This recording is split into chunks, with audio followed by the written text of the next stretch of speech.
Meus irmãos, minhas irmãs, boa noite. Que o Senhor nos guarde em sua paz. Uma das preocupações que mais, digamos, aterroriza o ser humano, uma preocupação constante de um homem, de uma forma geral, é em relação à morte. De uma forma geral,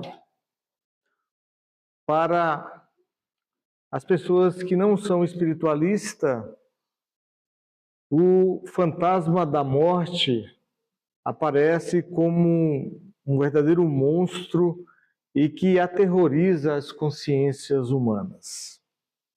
É bem verdade que esta preocupação, ela muitas vezes permeia inclusive as mentes, os corações e os espíritos de irmãos espiritualistas, inclusive até espíritas.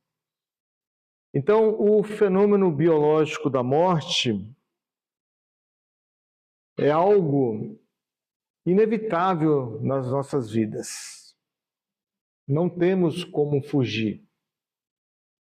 Entretanto, infelizmente, há pessoas que transformam essa preocupação como que numa verdadeira obsessão ou auto-obsessão que eles fazem sofrer, muitas vezes quase que inviabilizando a sua própria vida. Mas essa preocupação, ela em verdade, ela não se fundamenta. Não haveria por que o ser humano ter esse tipo de preocupação, de receio, uma vez que nós já mergulhamos, já adentramos nos portais da morte sucessivas vezes. E, atualmente, nós até podemos classificar que nós nos encontramos dentro de um tipo de morte para o espírito. Porque quando nós falamos em coragem de viver, o nosso primeiro ato de coragem, talvez um dos mais importantes da nossa vida, ele se deu quando nós ainda não éramos sequer encarnados, vivos na carne. Porque quando no mundo espiritual nós decidimos, quando na vida espiritual nós tomamos a decisão de reencarnar, é um ato elevadíssimo de coragem da nossa parte. Porque para o espírito desencarnado, a reencarnação em um mundo materializado como o nosso é como se fosse uma morte para a alma. Porque você sai do seu meio, você sai da sua vida verdadeira, objetiva, que é o nosso estado natural, que é lá, não é aqui. E o espírito, ele adentra, ele mergulha em um universo de matéria, muitas vezes com dúvidas, com receios, com medo do que vai acontecer. Mas bravamente nós encaramos essa jornada. Nós tomamos a decisão de reencarnar, porquanto é uma necessidade da alma.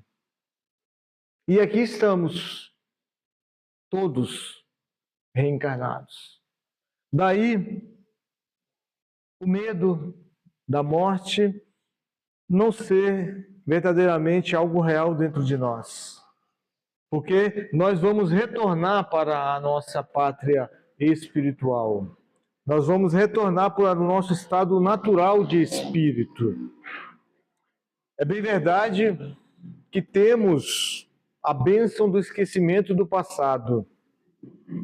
Mas na nossa intimidade espiritual,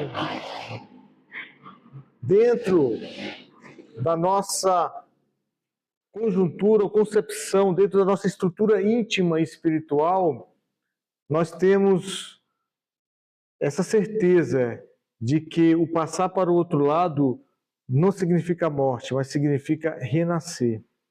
Então nós somos todos espíritos bravos, corajosos, porque nós reencarnamos.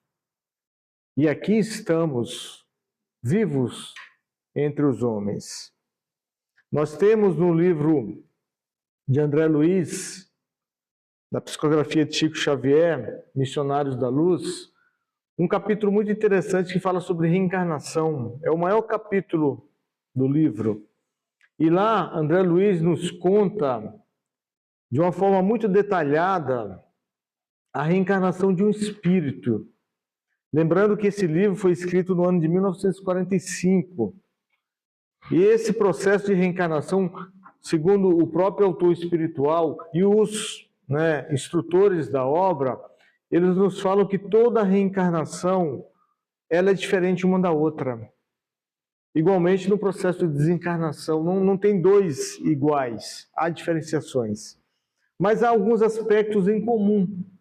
E nessa passagem, ou nesse relato que André Luiz nos fala neste livro, Missionários da Luz, quando ele narra a reencarnação de um espírito chamado Segismundo, ele traça todo o perfil reencarnatório, todo o processo de reencarnação pelo qual ele passava, e um ponto que chama a atenção na sua descrição é justamente o temor do espírito Segismundo em renascer novamente. O medo que ele tinha em voltar, se ele conseguiria vencer, se ele conseguiria suportar as provações da vida, se ele conseguiria cumprir com os objetivos com os quais ele se amarrava naquele instante antes de nascer. E é possível que todos nós tenhamos também passado por isso. Porque a reencarnação é uma viagem que você faz. É você adentrar num barco, que é o corpo físico, um instrumento, e você vai ter que navegar nesse barco no oceano, que não é sempre de águas pacíficas, águas calmas.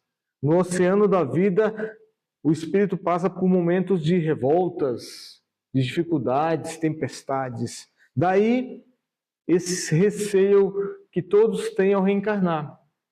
Mas por ser uma necessidade, para o espírito, nós inevitavelmente temos que mergulhar nesse oceano da reencarnação.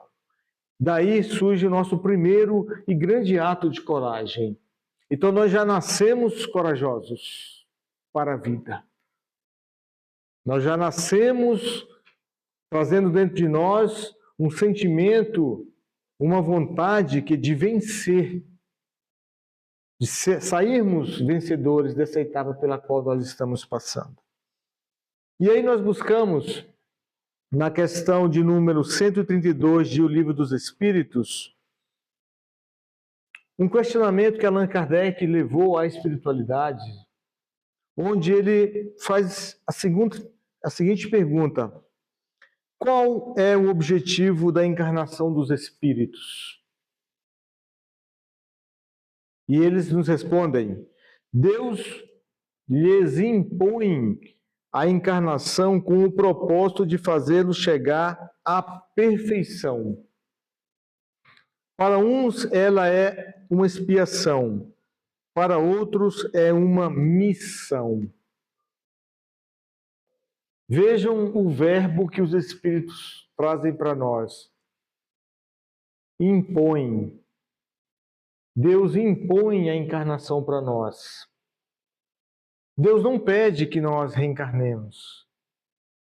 Deus não pergunta se nós queremos reencarnar. Deus impõe a reencarnação para nós.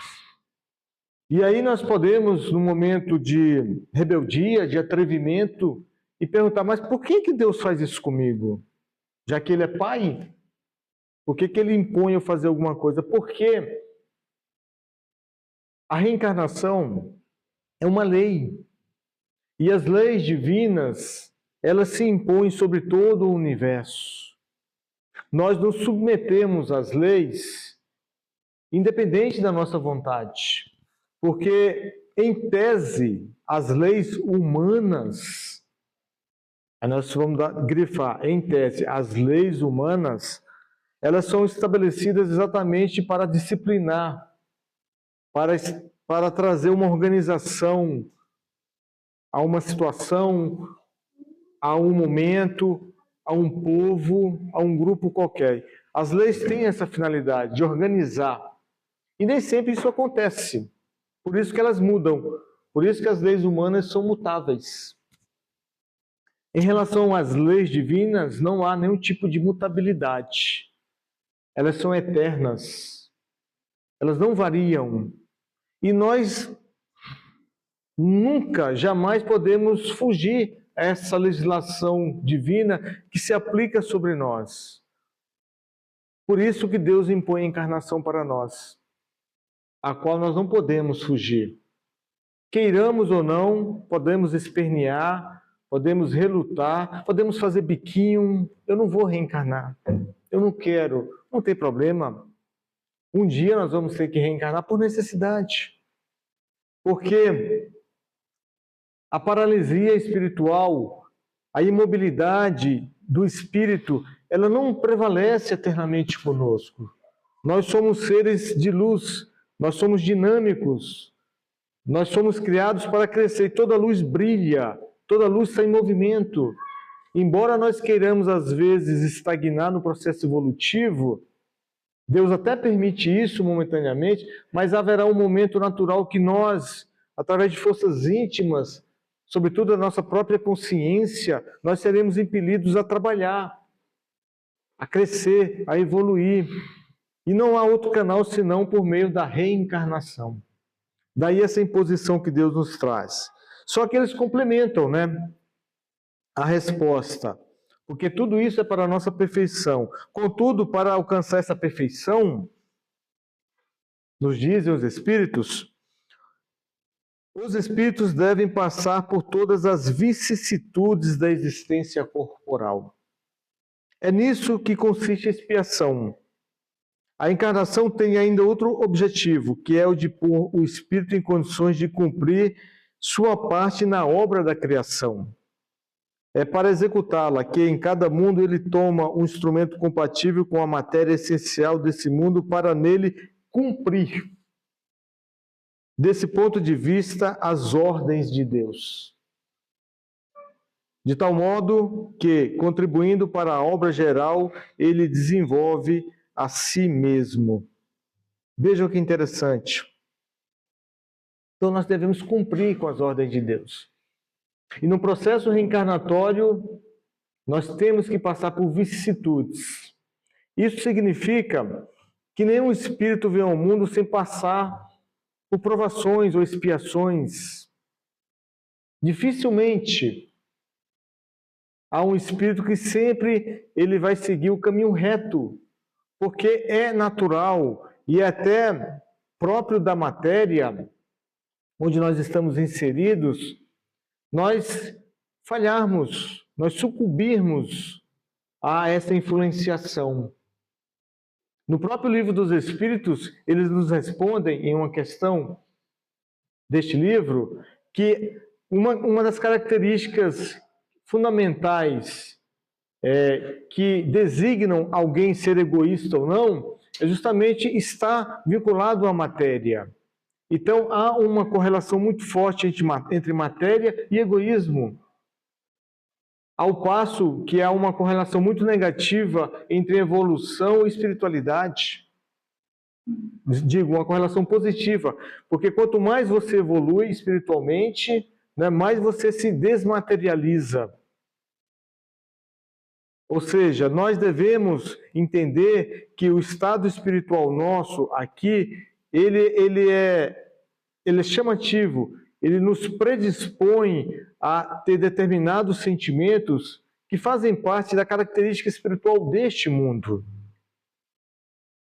Mas isso não é motivo para nós sermos egoístas, orgulhosos, porque o mundo é assim, não. Por isso que nós estamos aqui, é para nós combatermos esses sentimentos.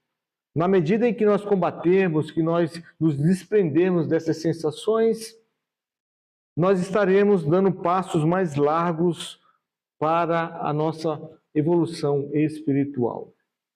Então a encarnação para nós surge como uma verdadeira bênção que nos é ofertada pelo Criador, para que nós possamos trabalhar essas vicissitudes da vida, para nós trabalharmos as nossas imperfeições de natureza moral e crescermos.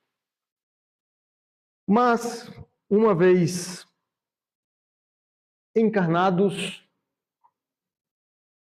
põe-se a questão, surge o verdadeiro teste. As promessas ficaram no mundo espiritual, nós nascemos dentro de um lar, nós temos toda uma programação, todo um amparo espiritual e finalmente nos encontramos entre os encarnados, vivos aqui neste mundo. E aí é que surgem os desafios da vida. Porque a nossa proposta da noite em falar sobre coragem de viver significa, de fato, um grande desafio para nós. Enfrentarmos a existência, enfrentarmos a vida com coragem, com determinação, porque não é fácil. A grande maioria da população terrena, ela falha em seu processo reencarnatório.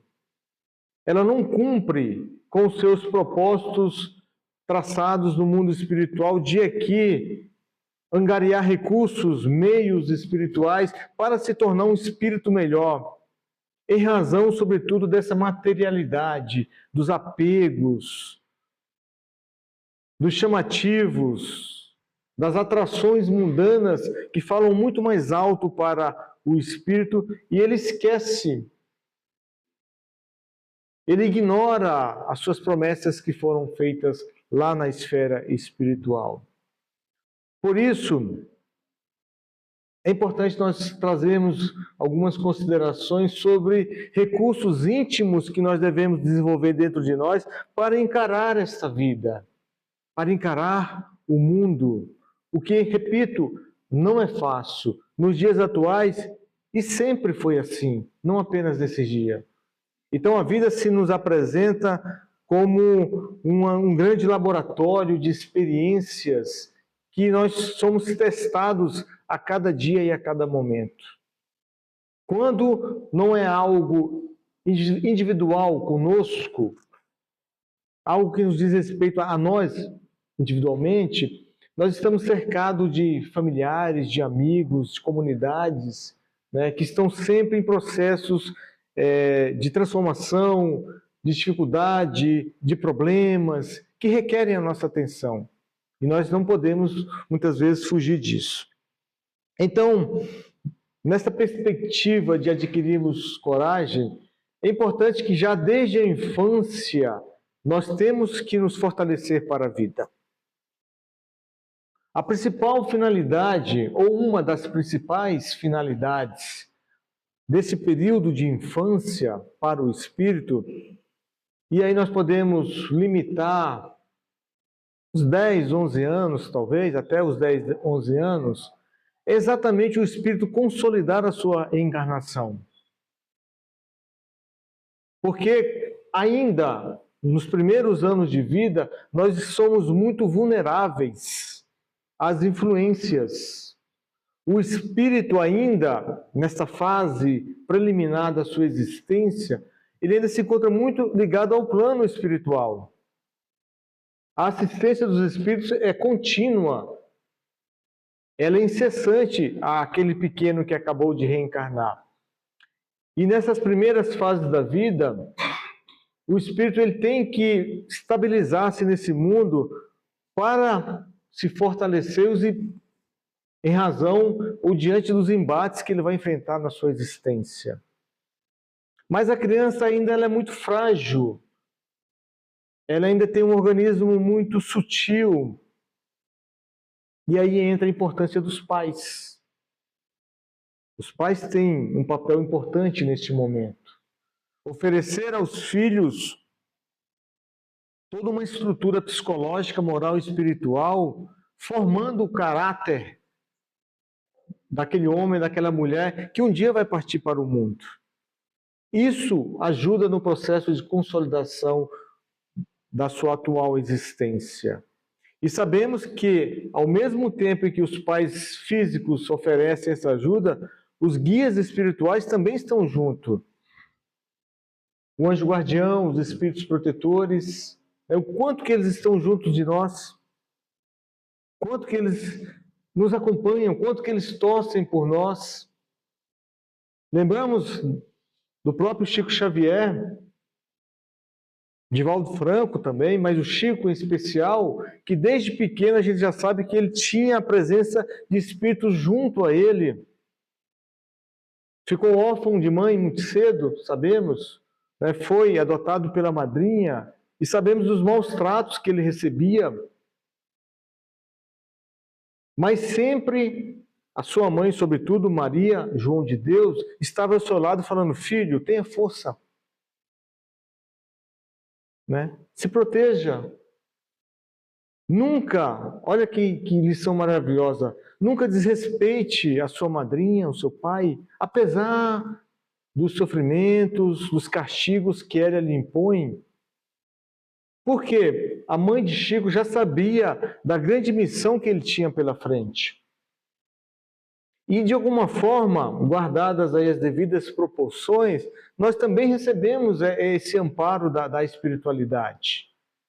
Não com tanta clareza, né, como Chico, que via, ouvia, né, era considerado até um menino com problemas mentais, ia para a igreja e o padre, que era muito seu amigo, mandava ele rezar centenas, dezenas de Padres Nossos, Ave Marias, achando que ele tinha influência com o demônio, coisa e tal. Mas não era nada disso, né? Ele apenas conversava com os espíritos. Mas a espiritualidade, ela agia, ela estava junto de Chico, justamente para fortalecer aquele pequeno em razão da missão, dos trabalhos que ele iria desenvolver no futuro. E quem sabe nós também não somos um desses, nossos filhos são um desses, que vem ao mundo com uma grande missão. Então daí essa importância, a relevância que tem os pais na fase infantil das crianças. Filho não é qualquer coisa. Filho não é alguém que você coloca no mundo apenas para dar comida, dar abrigo. Filho é alguém que nós temos que amar, temos que proteger, mas sabendo que, além de nós, eles são filhos de Deus, que a paternidade original vem do alto, vem do divino. Daí a importância dos pais ter essa percepção na educação moral, espiritual, daqueles que estão ali sob o seu abrigo. Uma vez superada a fase da infância, vem a badalada fase da adolescência, onde a criança deixa de ser aquele ser tão vulnerável e começa a perceber e a visualizar o mundo, já com um aspecto mais grandioso, mais magnânimo. O adolescente, ele começa nessa fase a mostrar quem ele é, o espírito que está ali habitando aquele corpo. Na adolescência, o espírito começa a mostrar a sua personalidade, os seus pendores. E também ele já começa a refletir nessa fase a educação que teve dos pais. Já começa a refletir. Mas, sobretudo, é um momento em que há uma, digamos assim, uma explosão dos valores, do íntimo, do interno que o espírito traz dentro de si. Isso vem acompanhado muitas vezes de turbulências, de dúvidas, de inquietações, de perguntas. Quem eu sou? Para que eu vim ao mundo? O que eu vou ser? Quem é você, o pai ou a mãe, para falar de mim, já que eu tenho uma opinião, eu tenho uma personalidade? Então, o jovem na adolescência, ele se mostra para o mundo, ele se apresenta para o mundo. E esses são os primeiros sinais, né, de quem ele será futuramente, quando adulto. E nessa fase, o adolescente também já tem que mostrar certa coragem para a vida. O garoto, a garota, já tem que saber que ali está se formando um homem ou uma mulher que vai encarar a vida. E essa coragem, ele começa, ou ela começa a fortalecer, ou já traz alguns elementos da sua educação infantil que vai ter que utilizar. Porque o jovem, adolescente, ele já sai da casa dos pais, daquela proteção, ele já se encontra em um meio em que ele é testado, que ele é questionado, ele já tem que tomar algumas decisões na sua vida. Que profissão vai seguir? Os relacionamentos amorosos, né, já surgem essas facetas da vida que ele tem coragem de assumir. E muitas vezes ele é testado porque hoje nós vivemos num mundo onde a informação tramita muito rápido, a informação ela é veiculada, onde você tem crianças, jovens, adolescentes que já têm posições firmadas, que já têm um conhecimento muito apurado sobre muitas coisas que às vezes os pais nem sabem. Então o jovem assume uma postura também na vida, de escolha, o que fazer. Igualmente como quando criança, tem que haver ali um acompanhamento mais próximo dos pais, atentos, orientando. Ele até pode não fazer aquilo que os pais lhe indicam, mas os pais têm a obrigação de lhe ensinar e lhe mostrar o caminho certo e justo a ser seguido. Isso quando nós falamos, evidentemente, de uma família organizada, estruturada, é porque nem sempre isso é possível. Muitas vezes os jovens, adolescentes, eles aprendem tudo fora de casa e não dentro de casa.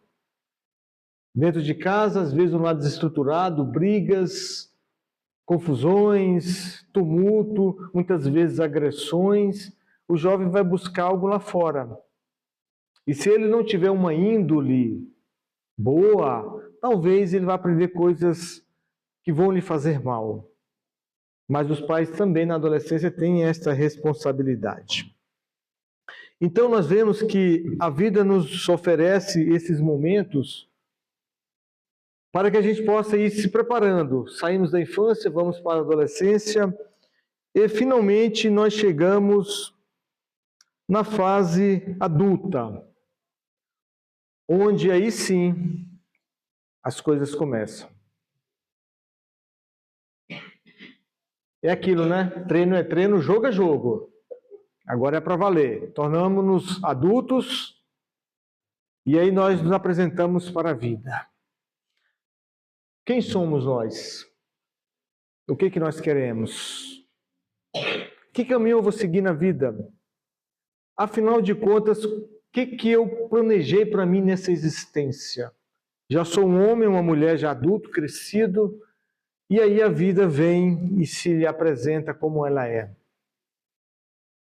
As flores que a gente imaginava na adolescência, os perfumes da vida, eles vão se dissolvendo e a vida nos apresenta dura, realista, sincera, que exige de nós um testemunho. E a partir desse momento é que nós de fato temos que ter coragem de viver, encarar. Quero seguir até a frente, quero caminhar, quero vencer, quero superar os meus problemas. Porque também não é só de problemas que a vida se faz.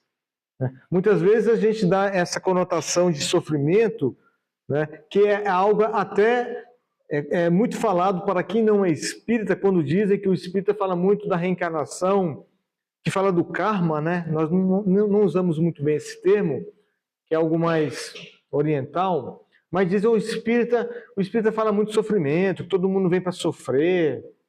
Isso não é verdade. A gente não vem na vida para sofrer. Nós viemos aqui, como disse aqui a leitura, para passar por vicissitudes, buscando a nossa perfeição.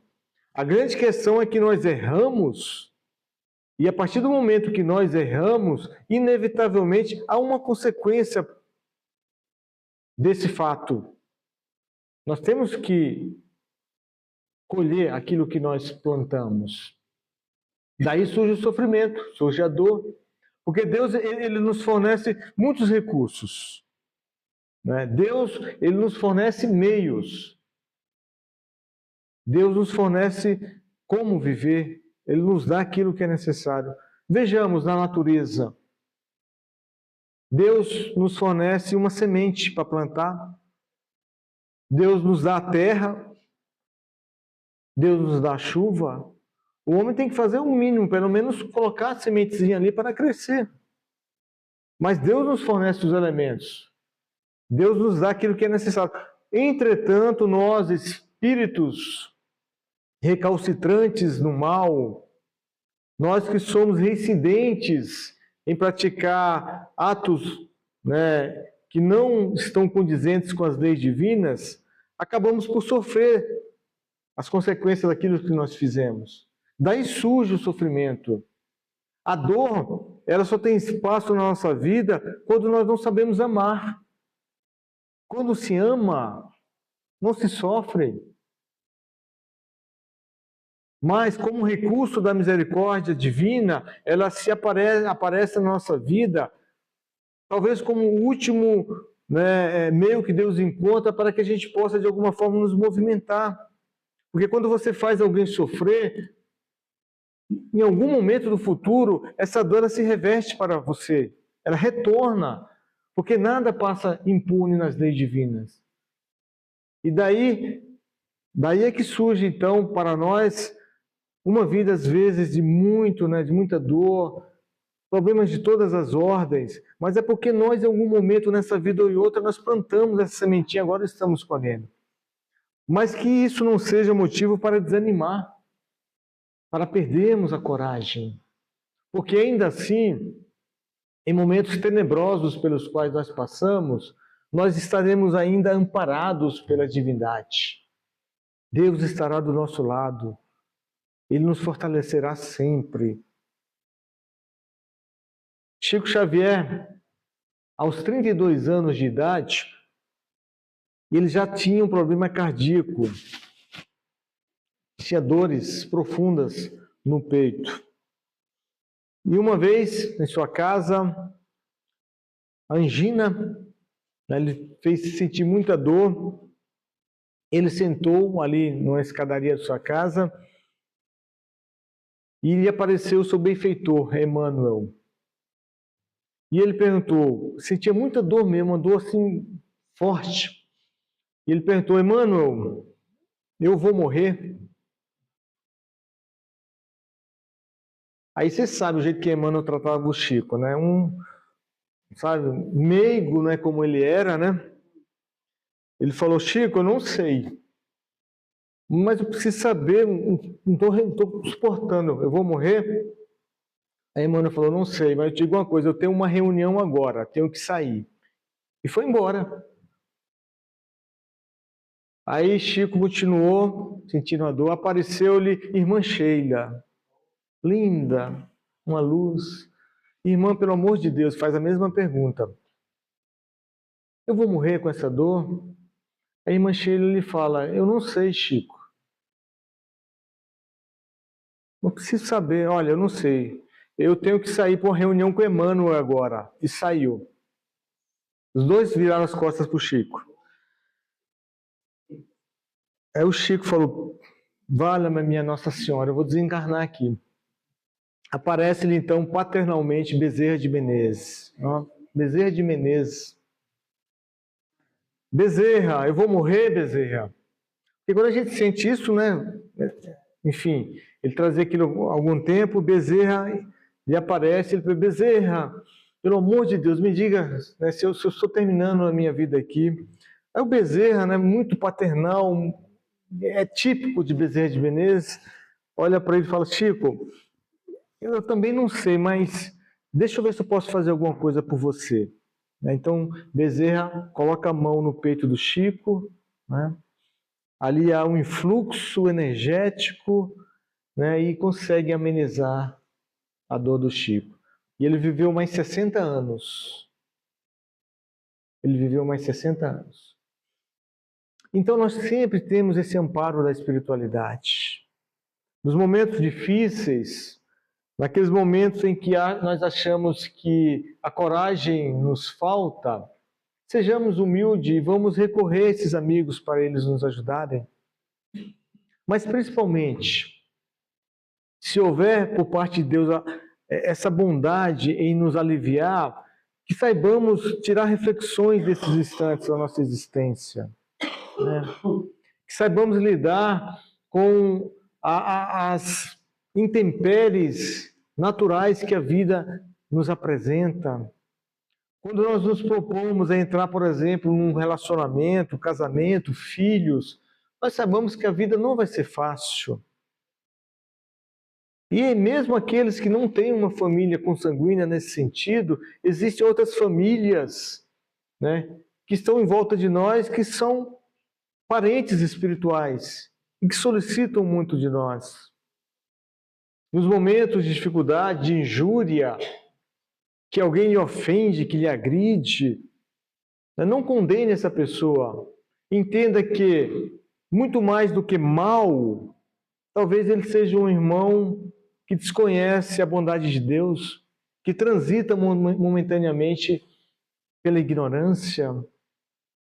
Quando alguém lhe desfere palavras caluniosas, injuriosas, quando alguém lhe maltrata, quando alguém tenta lhe diminuir, entenda que talvez esse irmão seja um doente da alma, que requer de você não a sua condenação, abominação, mas que requer de vocês uma prece, uma oração, para que ele possa mudar o seu status espiritual. É assim que ocorre nas reuniões mediúnicas. Em determinadas organizações religiosas, diz-se que há demônios, que os demônios são expulsos, os diabos são expulsos. Mas no centro espírita, na nossa casa espírita, nós não conversamos com demônios. Os nossos irmãos que se apresentam como obsessores são nossos irmãos momentaneamente afastados do bem, transitando pelo mal.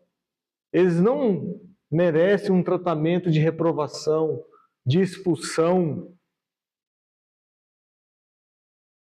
como se fossem seres à parte da criação, voltados eternamente para o mal. Esses nossos irmãos que nos procuram nas cabines mediúnicas, eles são carentes do nosso amor, da nossa atenção, da nossa caridade, da nossa piedade.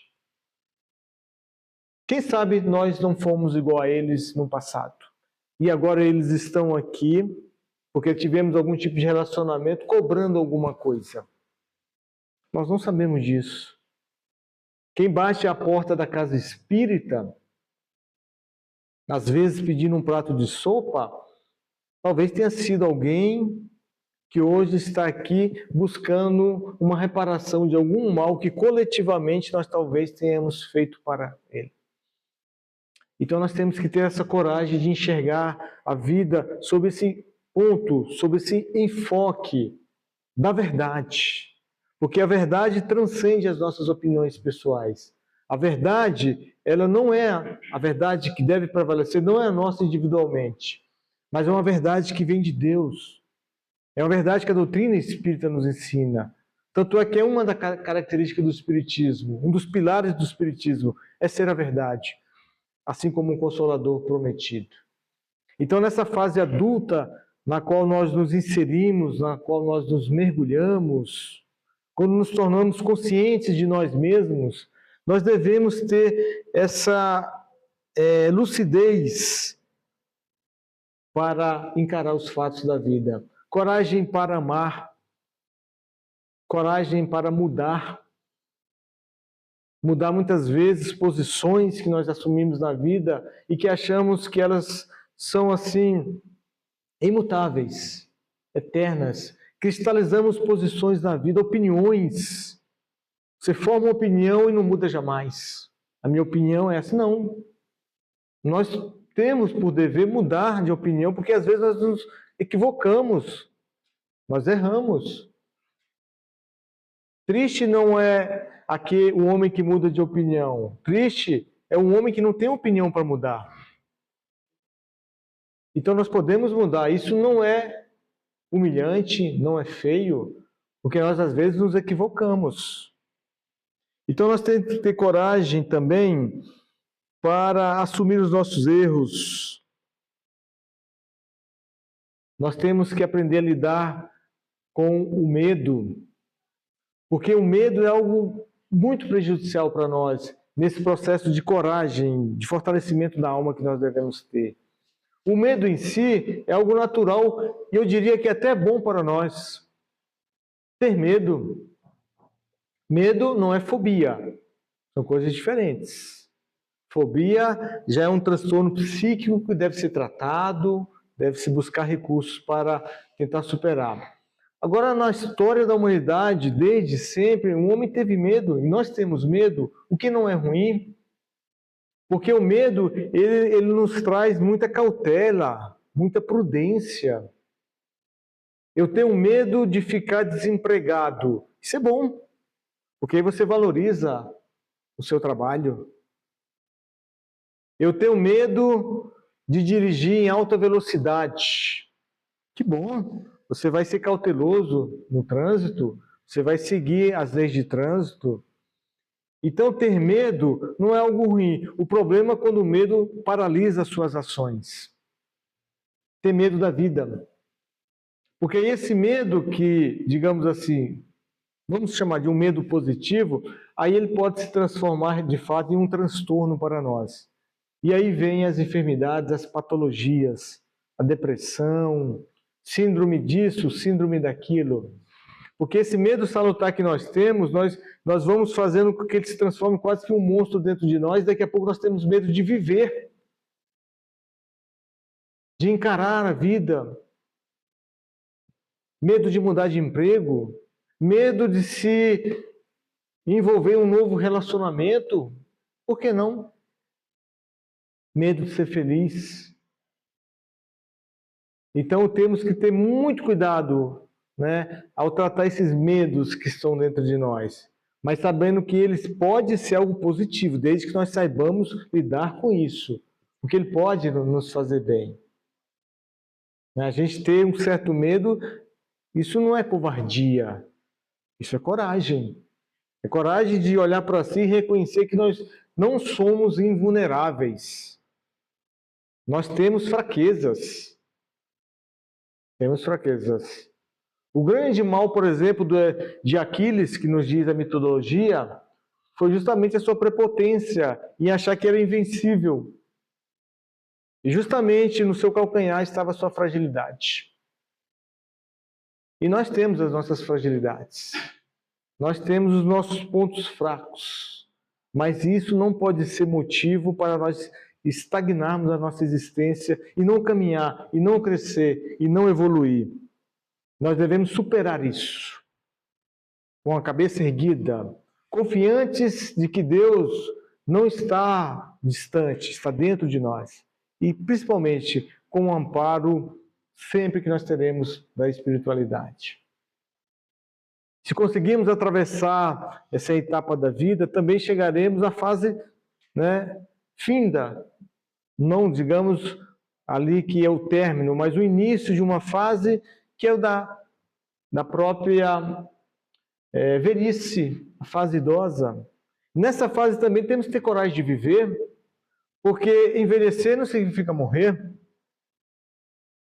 Envelhecer não significa que acabou. Hoje tem um número assim que deixa a gente cabelo branco, os 60 anos. Os 60 anos é um marco da existência humana. Passou de 60, já estou idoso, aí como que já estou me preparando, né? Virei ali o cabo da boa esperança, né? Então já estou retornando. Isso é um mito, isso não é verdade.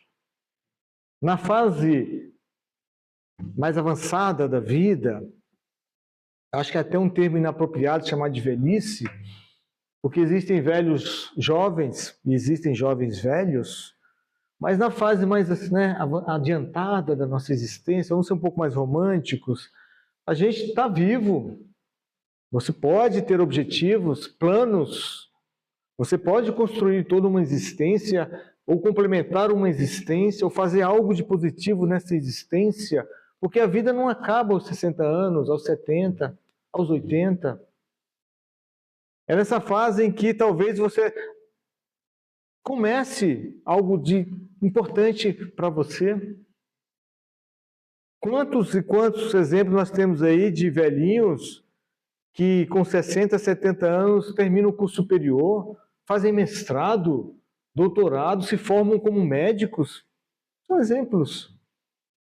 Então, se tornar-se, digamos, idoso, não significa que a vida acabou, perdeu o sentido.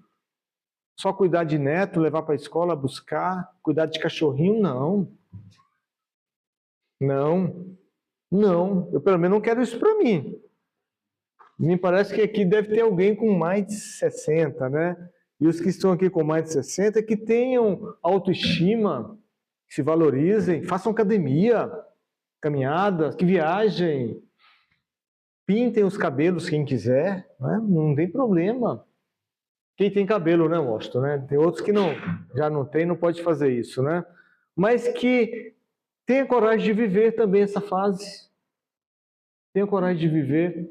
Porque a gente observa muito em algumas pessoas falarem: ah, eu não sou mais jovem, já passou, já era o meu tempo, né? Não, acho que não.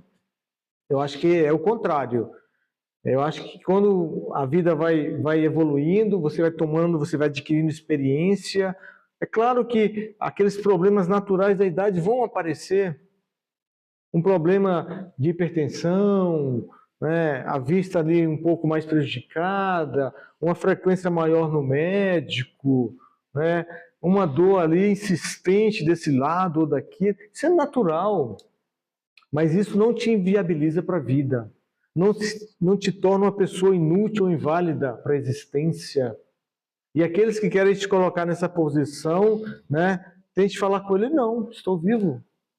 Porque só envelhece quem passa pelas outras fases. Então já é uma conquista. Então a coragem de viver essa fase, ela é muito importante para todos. Descobrir novos valores, né, descobrir ou experimentar coisas na vida que você às vezes não pôde, porque quando jovem tinha que cuidar dos filhos, tinha que cuidar da família, tinha que trabalhar dia e noite. Às vezes só surge quando você chega nessa idade. Para aqueles que podem se aposentar, ter uma remuneração, seria o ideal. Mas que haja essa consciência de que muito pode se fazer nessa fase. Tendo coragem de viver, acreditando que você vai viver, né? Acreditando que você vai longe e não colocar o término. Bom, está chegando a hora, né? Completo ano, está chegando a hora. Ó, gente, eu vejo muito isso no Divaldo. O Divaldo é uma pessoa fantástica. É um homem que tem mais histórias, né, no Espiritismo. E eu lembro do Divaldo. O Divaldo hoje tem 97 anos, Divaldo Pereira Franco. E o Divaldo, ele fala isso, claro que é consciente, a gente sabe que é consciente, isso é para fazer despertar alguma coisa em nós. O Divaldo com 60 anos já falava que estava chegando a hora dele. 60 anos, olha, não sei se vou estar aqui mais o ano que vem. Aqueles, muitas palestras, né? Não sei se vou estar aqui o ano que vem. Aí os espíritas ficavam em desespero, gente. O Divaldo vai desencarnar. Eu sei que o Divaldo passou os 60, passou os 70, atravessou a casa dos 80 e acho que vai chegar aos 100 com facilidade. E está aí, trabalhando, jovial, pinta o cabelo, né? Sabemos disso. O Chico usava peruca, né? Porque ele dizia: não, gente, eu não posso ferir as pessoas com a minha feiura. Então ele usava uma peruquinha ali. Mas tornou-se um idoso. Então a vida tem esses momentos, tem essas estações que nós devemos saber aproveitar. Em qualquer circunstância, vamos valorizar o momento que Deus nos oportuniza. Para trabalho, para o crescimento, para o perdão, para a reconciliação, né? Nos aproximando de Deus por meio de tantos e quantos recursos que Ele nos oferece. Mas temos que ter aquela coragem inicial quando nós reencarnamos, que eu vou viver, eu vou nascer e vou vencer. Então essa coragem que nós mostramos lá no mundo espiritual, temos que trazê-la para a nossa vida em todos os instantes. Nós temos o direito em algum momento de nos sentirmos tristes. Nós temos o direito de nos sentirmos às vezes com a cabeça baixa, isolados. Mas que isso seja passageiro, que não seja tônica, que não seja a nossa característica. Porque tudo passa. Tudo passa. O que nunca vai passar, o que nunca vai deixar de existir é o amor e a misericórdia de Deus para com todos nós. Muito obrigado a todos pela atenção. Que Deus seja conosco.